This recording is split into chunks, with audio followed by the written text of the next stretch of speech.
a bird, it's a plane. No, it's them twins with the Lego brick chains. Yes, it's them twins, they're a little bit vain. Swagger's on 100,000, it's insane. Okay, so today I'm here with Paul and Peter Allimadi. So what is it that you guys actually do? We're basically creatives. Let me take this off, set it on my face. This is the real us, the real me, the real Peter. I'm a creative director, designer, and we basically make art pieces and fashion items using unusual medium of Lego. So yeah, that's basically what we're known for. Yeah. Okay. So if somebody was to ask any one of you guys what is creativity, what do you think it is? I would say creativity is delving into your childlike self.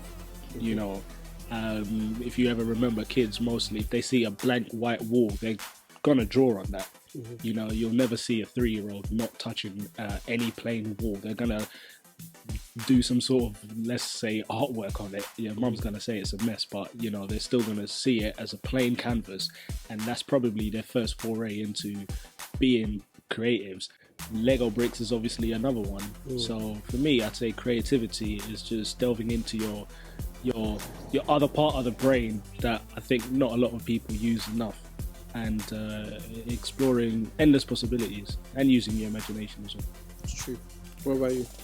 Yeah, pretty much carrying on from there. Creativity is just creating, changing, developing. I mean, that's where, you know, creativity comes from, just creating, making something. And in this case, you know, obviously Paul creates, you know, art pieces just by using Lego. I myself create music. So that is creativity in itself. Yeah. Okay. So the next thing I'll say, what inspires both of you?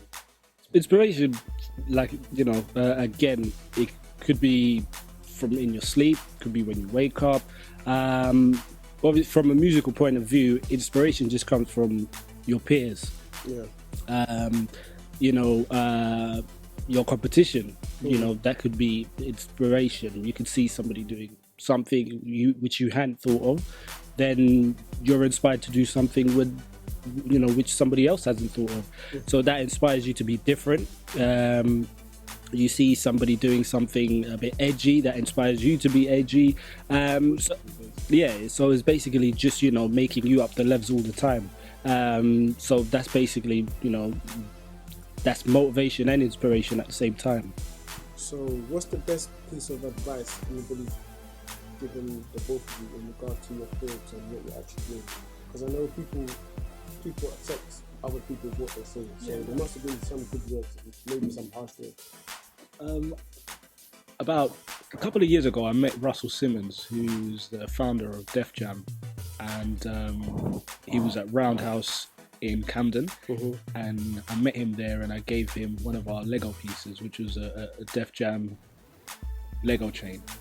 And he was really receptive to it, and he really liked it. And he said, how long did it take for you to do this? I said, about a day. He said, all right, cool. Yeah, by the way, just keep doing what you're doing, and if people don't get it, that's all right. You know, and that was all he said. You know, he didn't go into a whole full lecture and stuff like that. He just asked me those 2 simple questions. But what the bit that got me was, if people don't get it, that's all right. Carry on doing what you're doing. So it basically meant, don't let anybody's words kind of hinder your progress or hinder your dreams, let's say. You know, just keep doing what you're doing, because I'm assuming he saw that I believed in what I was doing. You know, I didn't bring him a platinum chain or a gold chain. It was a plastic a chain, you know, Lego piece made out of plastic. It was a toy to the founder of Def Jam. You know, so some people must have thought I was either brave to do that or quite silly, but he appreciated it, and that simple advice, I'd say, was something that kind of resonated with me. And if I was to pass on anything to somebody else or tell anybody advice, I would always just kind of say, just do what you're doing.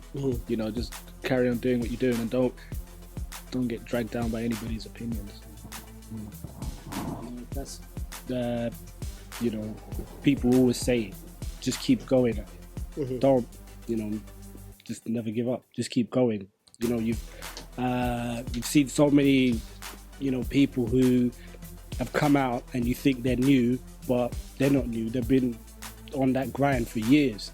You know, it's just other people have either fallen out of love with it, either people have sort of, you know, got tired of it, they just gave up on it, they found, you know, they got distracted, find a new passion.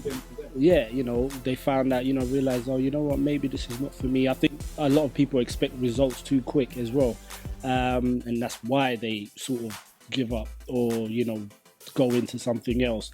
And you just have to stay focused, keep going and stay focused. That's, you know, the you know, the best advice I've been given, because again, each year, as long as you're doing something that you weren't doing last year, that's progress, no matter how small.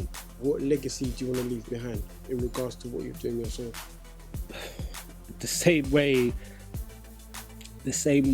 you know, it doesn't even have to be like, wouldn't want to be put on a platform like, oh, he was the best that ever did it, because obviously, you know, that takes, you know, a lot of time.